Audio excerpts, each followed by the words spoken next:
Hello, and welcome to this week's episode of the Reset Podcast. I'm your host, Laura Munio, CEO of the Culture and Communications Agency, D Flash. Each episode, I bring on a different business leader who's doing some game changing work. And as we are here in 2021, it's fascinating to talk to folks who understand what's actually happening now and hopefully in the future. So I am super excited to have Rachel Francine, who is the CEO and co founder of Music Technologies and a futurist on the show. We're gonna have a great conversation about her journey, her company, and where she sees us going. It's gonna be a fascinating conversation. Take a listen. Hey, Rachel. Hi, Laura. How are you? I know, just chilling I know it's inside. always it's an interesting question always in these days. How do you answer that correctly? Yeah, yeah, just inside forever. Inside, yes. But even though we are inside, the first question of the podcast does not change. And so, Yes. Rachel, what Yes. was your first job? Yeah, so in thinking about the answer to this question, what I realized was I don't think there's really ever been a time that I have not had a job to some extent, in that my dad really was a what is now called a serial, entrepreneur, but we called a crazy inventor. And so I just grew up working in his businesses and never really realized that there was anything kind of odd about that at all. So we had a beanbag factory when I was 7, and I had the entire inventory memorized and what the sale price for all of our different types of beanbags, and our most popular was the sneaker bed. So my very first job was working for my dad, probably at the beanbag factory. But I may have been doing some stuff before 7 that I just don't realize. Wow, beanbag factory. Now that's interesting. So what do you think you learned having worked there first? Well, I mean, I think, my dad definitely, in working at the beanbag factory, and then later at the karaoke businesses, and then, satellite television and whatever it happened to be. I mean, I think I got a pretty good insight to, sort of into a lot of different industries and what it takes to be innovative. I think the thing about my dad is so what did I learn and what didn't I learn are the questions, because my dad was really, really innovative and brilliant, and his one of his ideas sits at the center of the technology that we win innovation awards for today, and he thought of it in 1960. I mean, he was a really brilliant guy, and the world's worst businessman. He really did not know how to run a business. The sneaker the beanbag business went under because in manufacturing, if you don't have orders, you scale down on the sewers. But my dad didn't feel good about that, so he would keep the sewers on even when we didn't have business, and you can't really make money that way. And so it went out of business. So I think I learned both, some of, not necessarily that I would want to lay off the sewers either, but just that, my dad didn't really understand the mechanics of business. And it took me a long time to realize that there were people who really understood those. But from my dad, I really think I learned the innovative and the always looking forward as far as possible part of business. That's awesome. And also so key. It's everyone can start a business, but running a business is a whole other set of skills. And Exactly. figuring that out along the way is probably the toughest road of entrepreneurship that, I too have been on for the last 10 years. It is not it's not an easy road. And he's you can have the best ideas in the world, but if you're not operating a business to actually be a business and feed you or your family, then Yeah. you're gonna have a hard time. So it's fascinating to see that you went from starting a beanbag factory to now Starting in a running, beanbag factory. Yeah. but to being a serial entrepreneur in the technology sector. Yeah. On a couple of occasions. So tell us about that journey. Sure. So when I got out of school, the internet still had really not been invented yet, right? So that was 92, 93. And I worked, actually, my first technology job was in home video. So our big platform debate was beta versus VHS.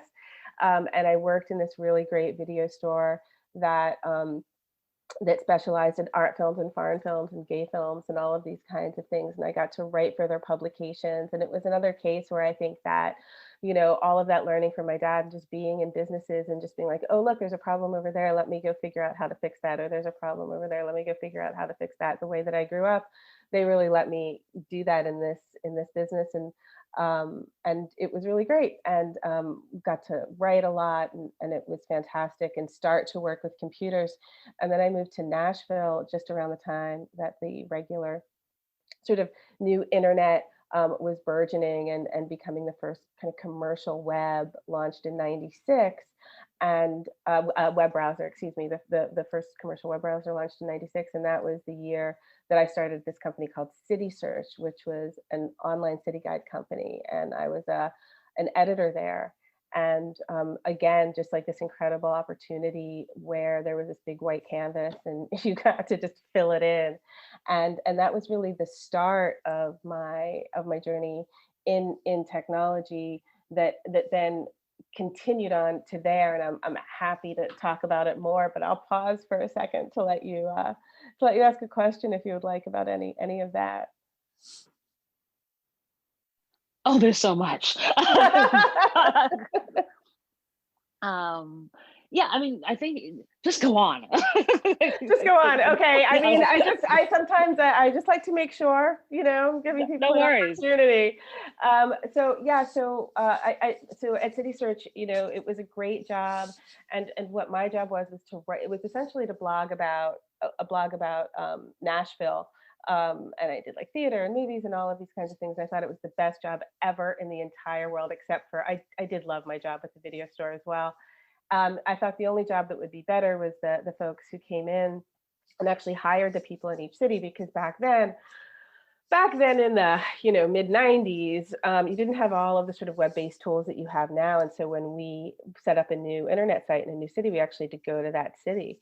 People had to go to that city, and they would hire staff, editors, salespeople, operations people, who would then stay in that city and launch that site, and then they would move on to the next city. And so it's like, oh, the only job better than being an editor for this thing would be to be on the rollout team. And then a year later, I got hired to go on the rollout team, and I did that for about 2.5 years. And it was again an amazing experience to be able to be on the road, going from city to city with people who were really great and innovative, and a lot of people have gone on to really amazing careers.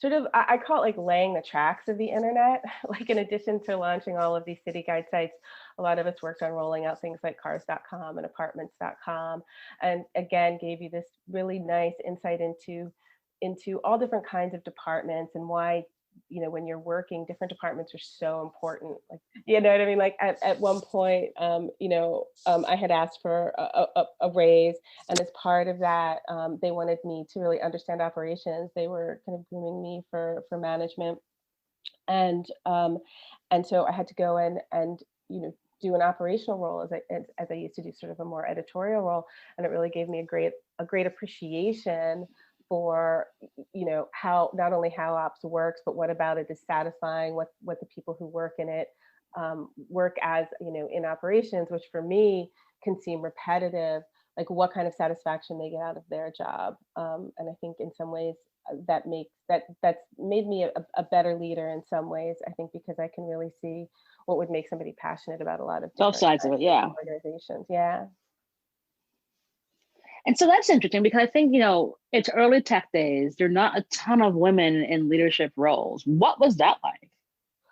City Search was interesting because there was definitely a lot of guys, you know what I mean? I mean, there were definitely more guys than women. In editorial specifically, though, there were a lot of women. And I got mentored by really, really wonderful women.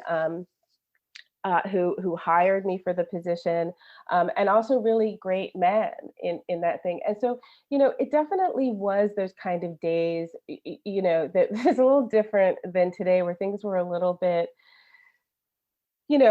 things weren't quite so, I mean, I guess PC, or however you want to put it, even though it's not quite there yet, really, to the kind of balance that we would want it. But City Search really wasn't as bad as I think a lot of places were. It was its own time. I think you had to sort of take it in its own time.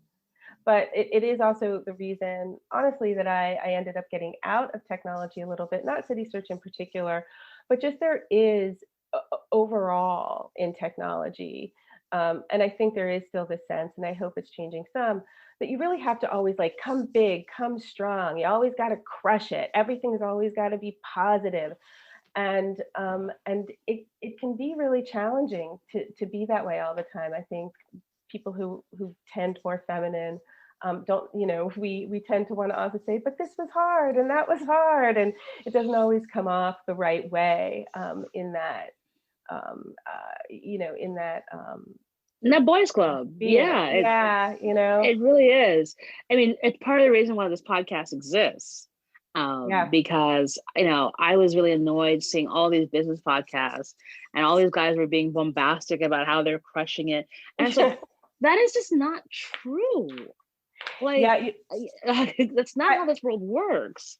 one of my favorite things is I do now get asked by CEOs who especially in the aging space, who most of whom, if not a lot of whom, are younger than me, because we've achieved some sales and some notoriety in the sector.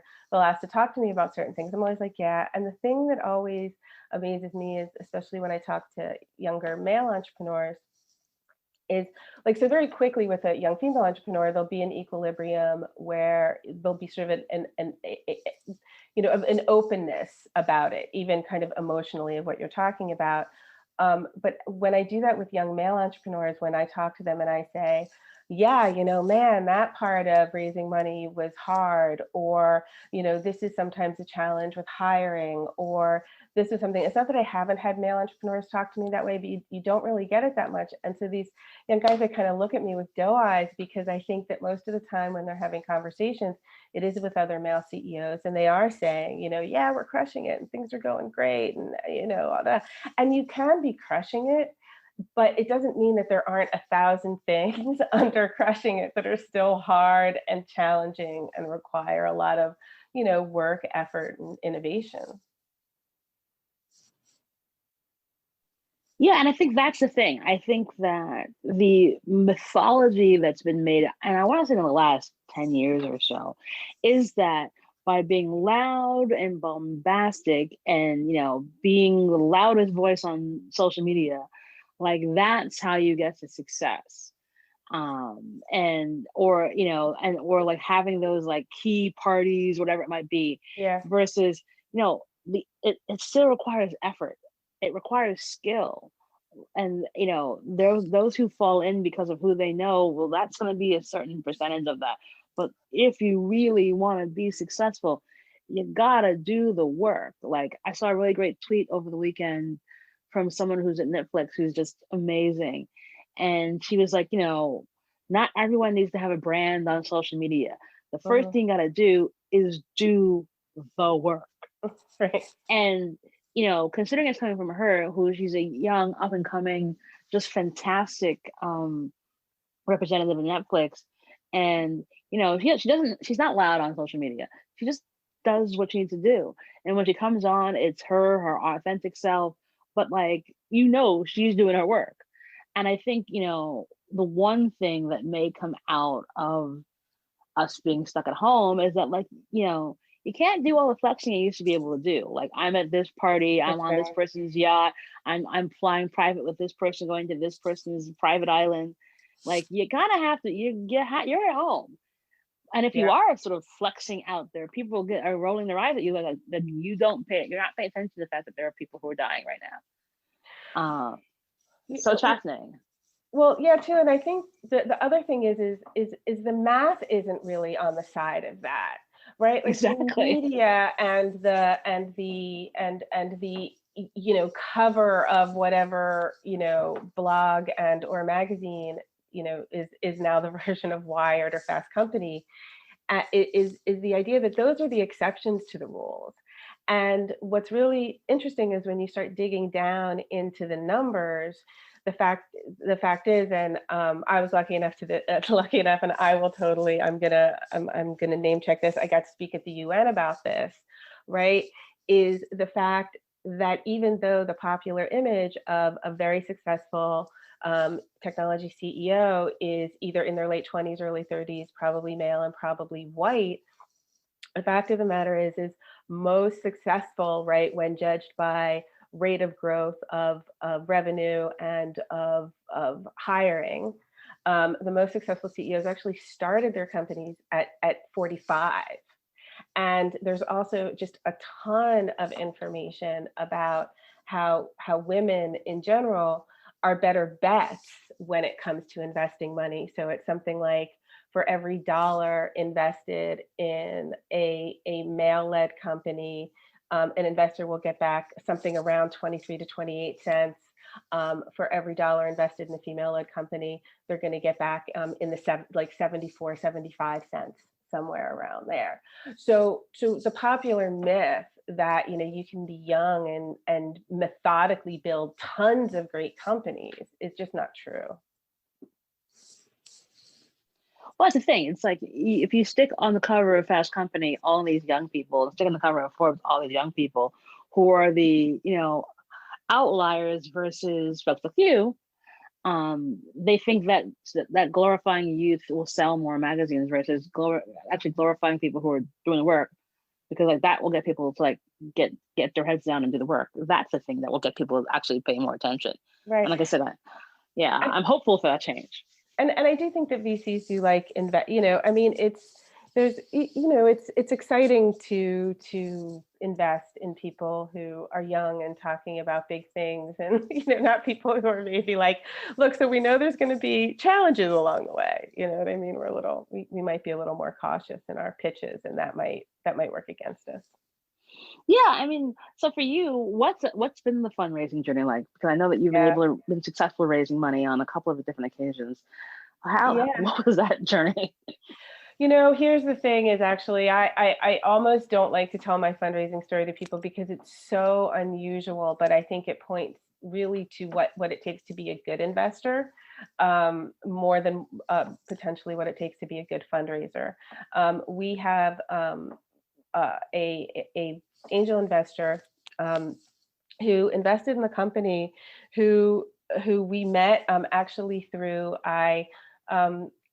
another one of my jobs, although I forfeited my pay, and that's a whole other story. But I was the co-manager of my college radio station, and one of the people who worked at the college radio station moved out to LA, which I did as well. I always say, although there's great things about LA picked me. I didn't pick LA. So if anyone has city suggestions, I'm open to them. But we both moved out to LA, and he ended up introducing us to our investor. And this was somebody who just really saw the long-term potential of the company. And what we did, so I think the way that our fundraising journey worked is we really worked with Mike to say, like, here's what's important to us, right? It was sort of what you were alluding to earlier, which was like creating a product, doing the work, right? So we need to create an app. That's the first thing that we need to do. And here's how much money, we need for that. And then and here's the big picture, and here's where we're going, and here's how we're going to make music as medicine, as commonplace as meditation is now, sort of in the healthcare space. Here's how we're going to do these big things, but here's how we're going to do this little, this first step, and here's how much money we need to do it. And then we executed on that, and then we went back to him and we said, okay, now for the next step here, we want to create a product that actually can generate revenue and help people and prove our point. And we went and we created SingFit SingFit Prime, which is a version of our product which uses essentially this prompting technique, which prompts somebody the words of a song right before they need to sing them. Music therapists have used this for years. Gabriella Giffords, who lost her ability to speak, she was the congresswoman who had left hemisphere brain trauma from a gunshot wound. Her music and speech therapist got her singing on this one-on-one basis using this prompting technique. We've digitized that. We've created an app and technology out of that, where we create programs so other kinds of healthcare professionals who aren't musicians can then utilize music as medicine. And so this first solution was focused on people with dementia, and that's at 500 senior living communities across the country now. And so that's what that's sort of the we did that, and we got clients. We signed clients, over 500 of them, big, small, Sunrise Senior Living, which is like the third largest senior living community in the country. A ton of senior living communities signed on, and so we've really been able to fuel our company through a combination of revenue and funding from our angel investor. That's awesome. And it's like, oh wait, revenue. That thing's kind of important. Right, revenue. It's so funny. It's and especially in healthcare, and we go to these biotech pitches, right?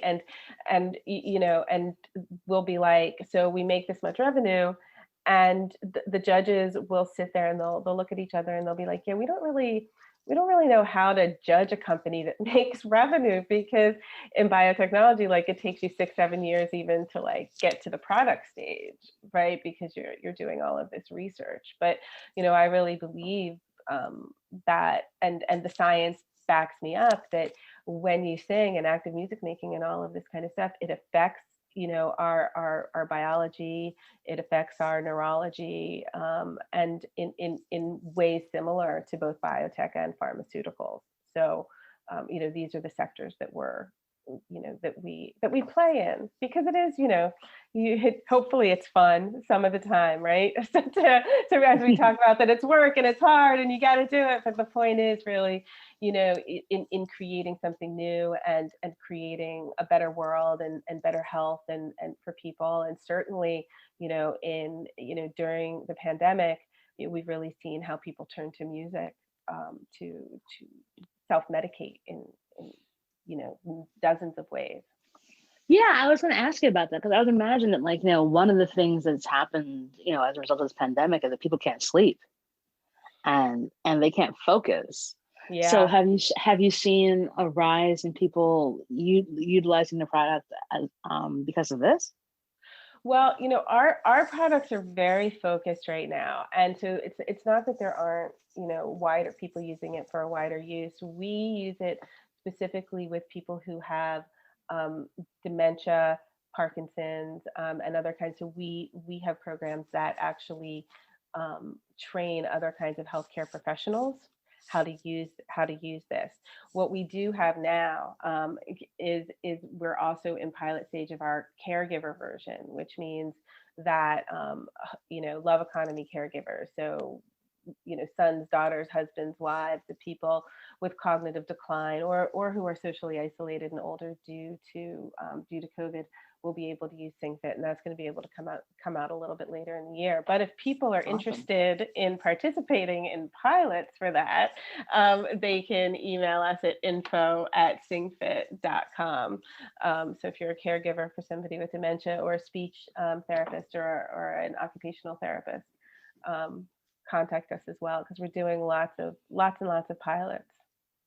That's awesome, because I think I think people are forgetting about the caregivers and at this moment, and the people who are suddenly caregivers, who may have had to either bring a relative home or have to put a relative in a facility, but are still kind of going back and forth the best they can as a result of COVID.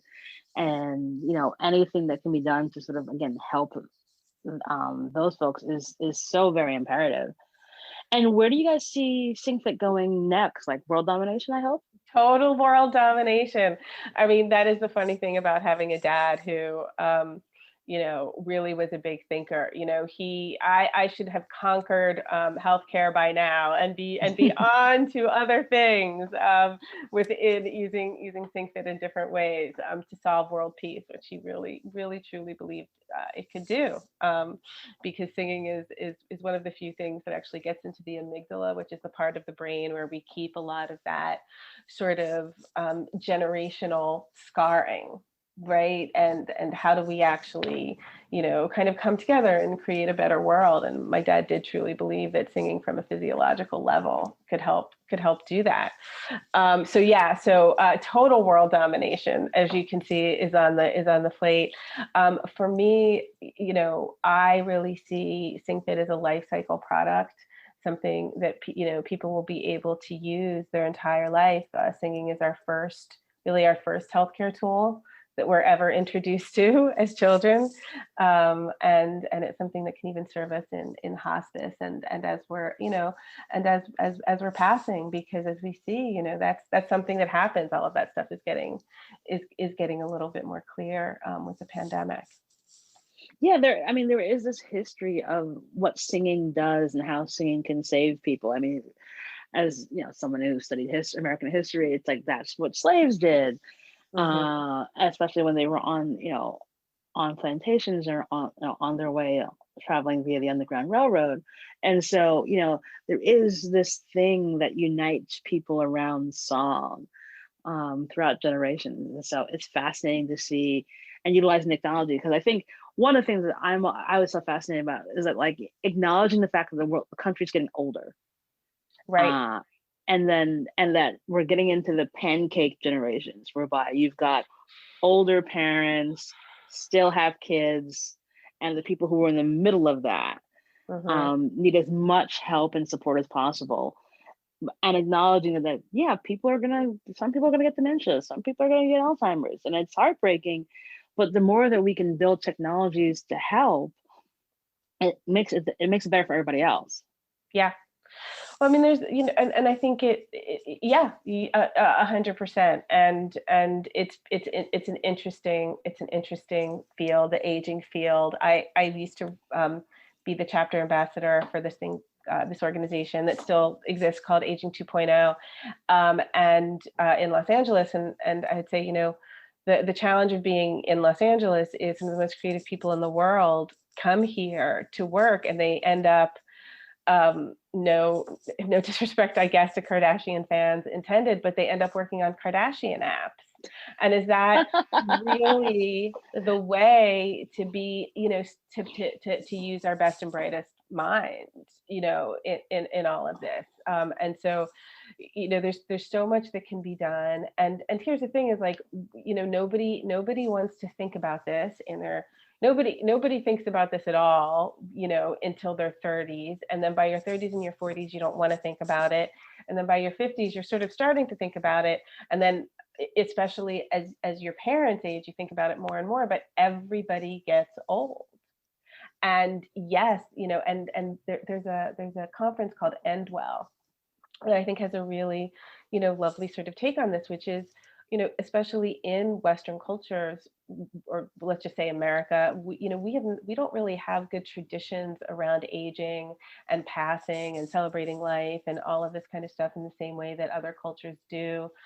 We are very afraid of dying, which, and this might be a slightly controversial thing to say, but we're very afraid of dying, which can really run up our healthcare costs, right? Because we're trying to prolong life as long as it can possibly be, even if it's not, even if there's not a lot of particularly quality of life involved in that life. And so, the Endwell conference really talks about, how can we create a better system for that, a better path. Yeah, there's got to be a better way, because what we're doing is just really bad. And when you look at other cultures and how also it's a sort of respect for the for older communities and the Hmm. elderly that doesn't happen. It's funny, like, my family is Jamaican, and so, like, we always Hmm. make this joke about, like, like Caribbean cultures. It's like, okay, the parents are gonna eventually move back into your house, Yeah. and it's like, yeah, and it's like, okay, sure. Right. Like, I don't go, oh, that's never gonna happen. Like, yeah, that'll probably happen. Okay. I, Yeah. and but the simpleness of it, like, that's what everyone does. Like, that's the thing. Like, you take care of your mom and dad, like, and Yeah. they took care of you. You take care of them. And what do we have here in the U.S.? We have nursing homes, Well, elder yeah. facilities.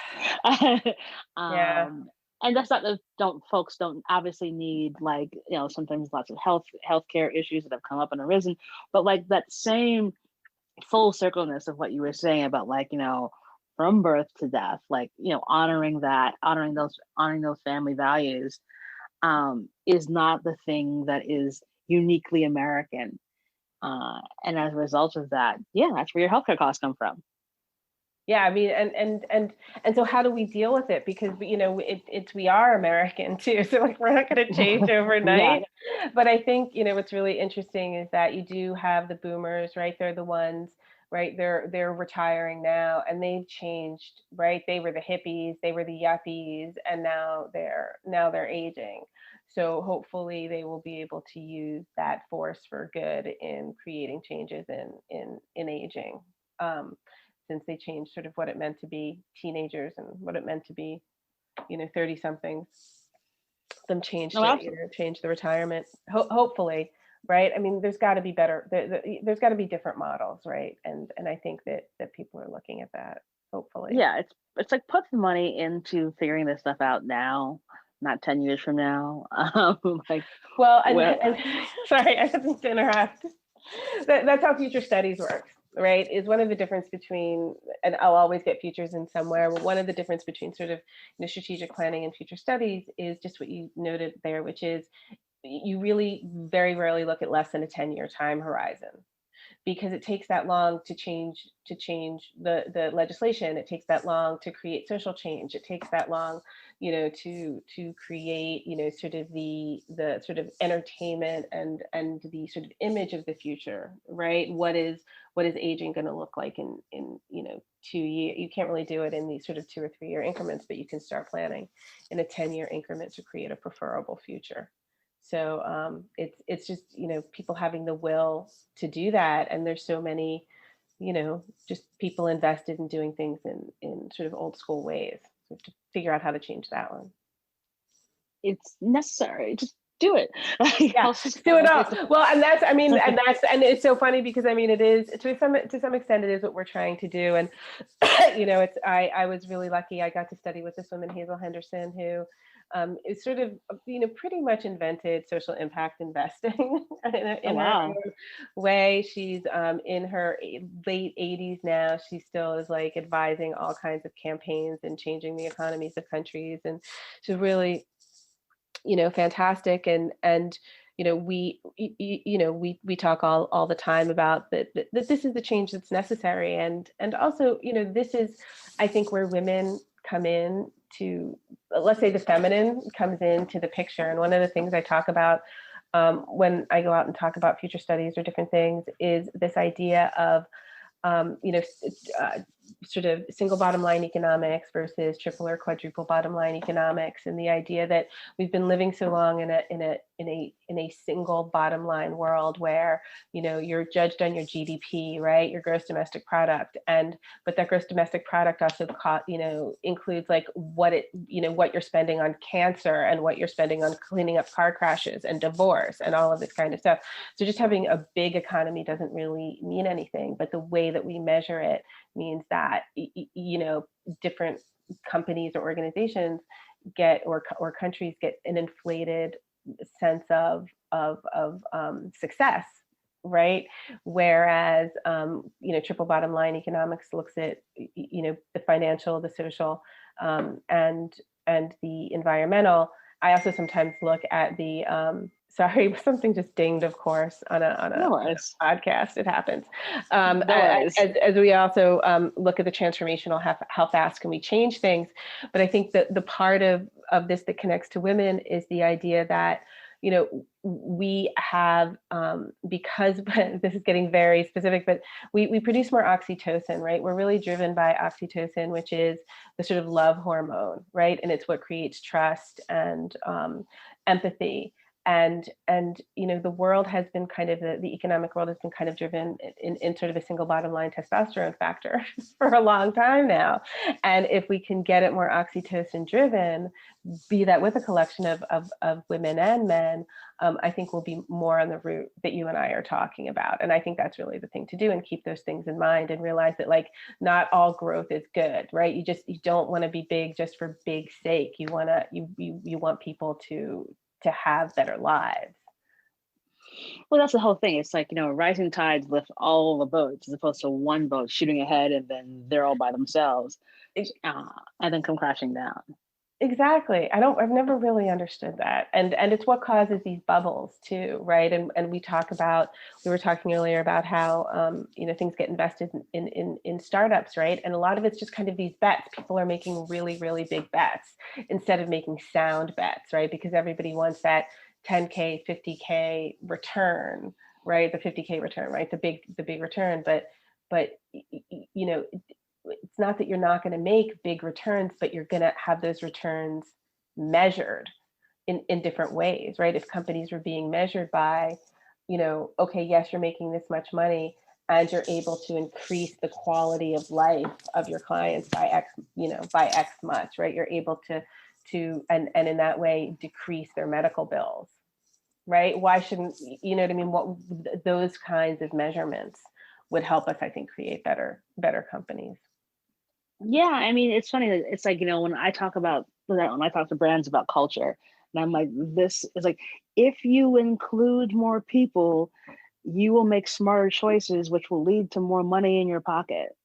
Like, and Exactly. it's like including more means more people to buy my stuff. Right. And so it's the same premise. If you are making things that can be meaningful and lasting change for the good of everyone, there's more everyone to buy your stuff. Exactly.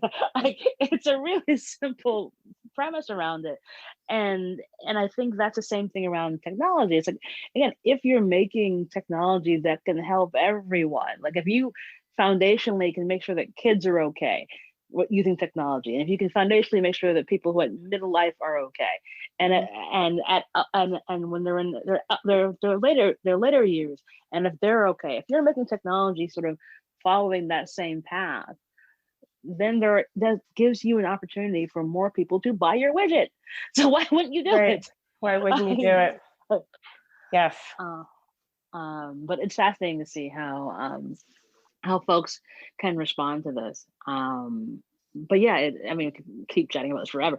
So, question for you: like, Yeah. there's a lot of heavy stuff there.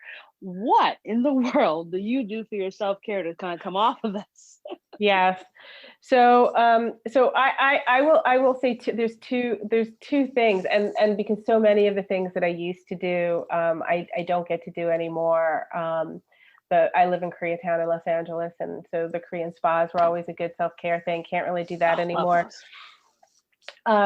So I have the thing that I aspire to do, that I do a little of, and that I should be doing more of. And then there's the thing that's easier that I do more of. So the thing that I do, that I really do think works, and is the thing that I do need to do with more regularity, is I have a meditation yoga practice that's called Isha Yoga, and you can take it in little tiny bits. They have stuff online that are really these very gentle kind of joint rolling, breathing kind of exercises that are really meant to just kind of regulate your system a little bit. But then you can also level up in these courses very quickly. And I've taken some of the leveled up courses, and so I'm supposed to be practicing these leveled up things, and I am not, but I am practicing some of the more simple things. So I do, and I do find it helps with the sort of craziness of the world at the moment.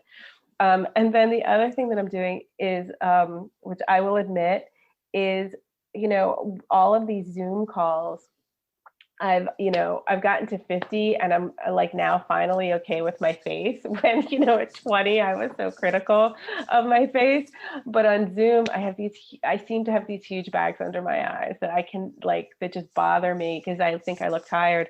So I've started watching this guy on YouTube named Hiram, who's like this 24-year-old skincare expert who's teaching me all about skincare.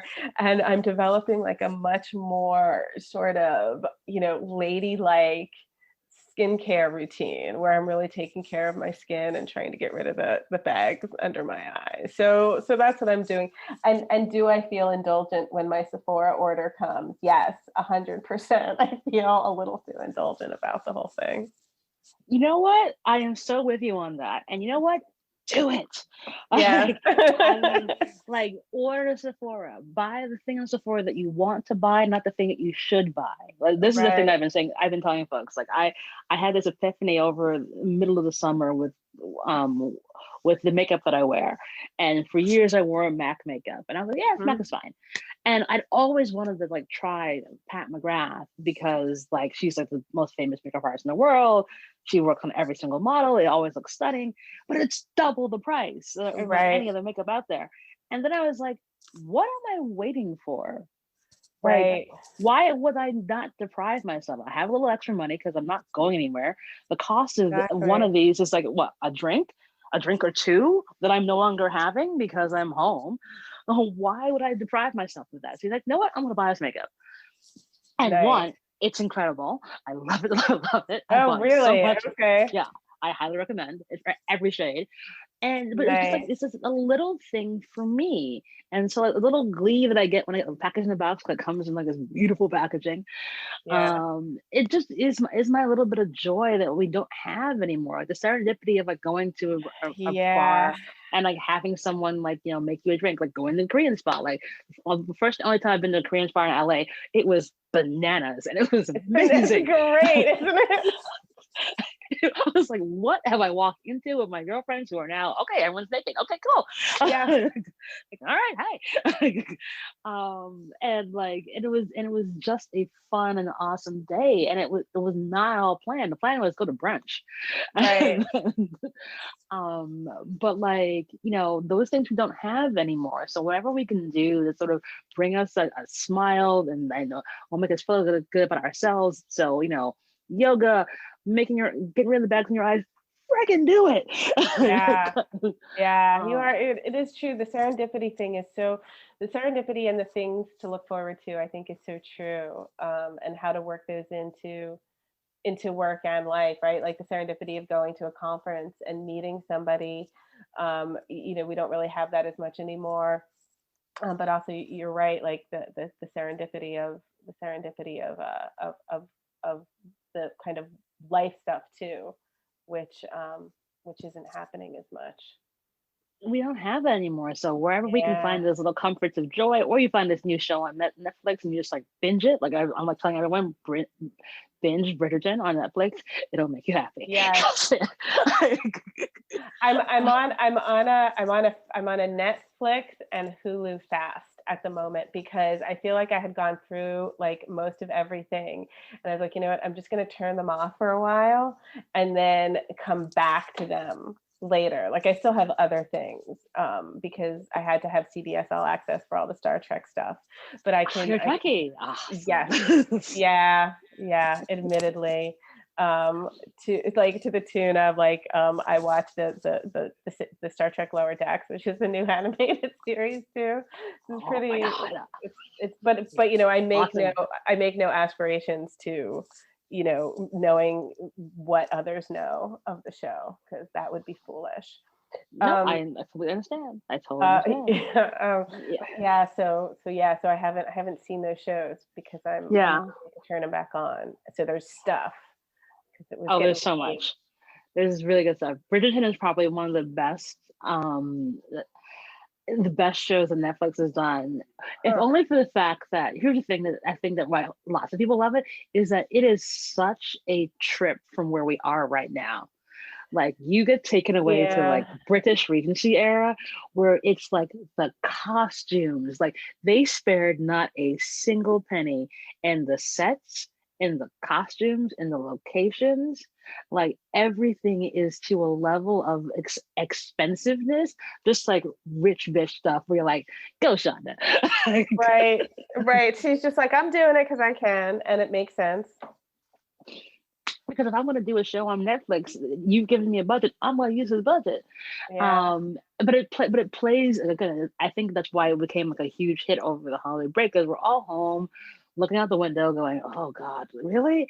And then all of a sudden, you're for 8 episodes in Regency era and London in the early 1800s, and you're like, "Okay, I can get down with this corset." yeah. like these long walks and waltzes, and like, all right, I can get in with this. I can get this. And don't, isn't it cast too sort of like semi colorblind, if I'm not mistaken, or like a little colorblind, so that It's cast in a well. Here's what they did. Normally, if you see these shows, the Black people are the help, and in yeah, this one, the Black people are the richest people there, and right, they don't talk about it. And so for some folks, it's like, well, they should talk more about race, and other folks, it's like, well, it's not. It's implied, one, and right, two, it's also like, what would happen if this actually just happened like this? Like, you see this, like, the queen is biracial, so she's Black.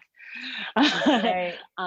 And then like the lead of it is he's the Duke, and and the head lady is a Black woman, and they run stuff, but it's Right, not. It right. doesn't come from a place of like anger or like belittling other people. It's just like this is what would it's the This fantasy. is what it would look like.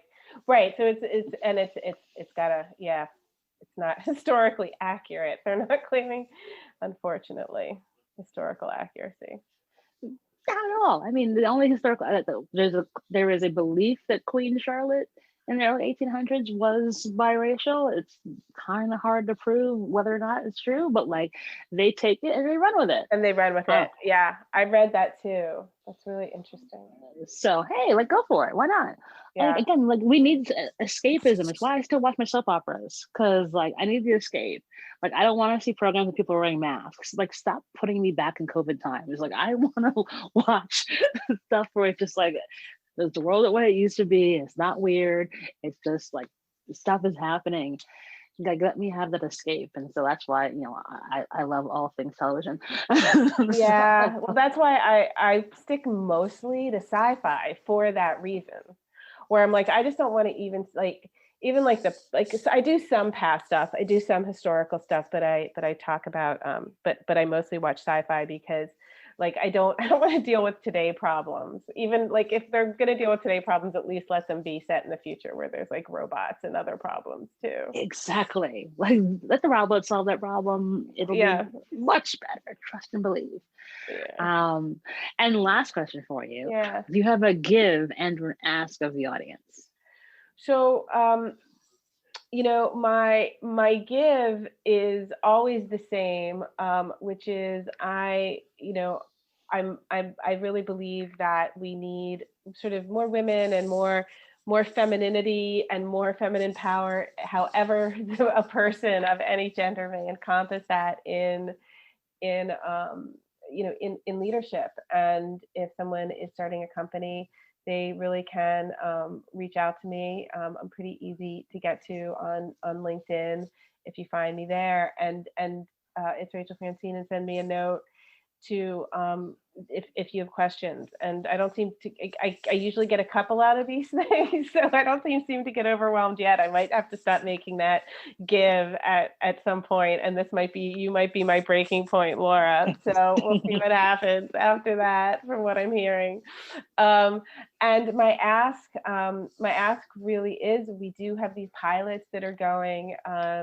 The one is for people who, as I may have mentioned, are love economy caregivers. So somebody who is at home with a relative or a friend, or somebody who they're caring for who has some sort of cognitive decline, be that dementia, Alzheimer's, or aphasia.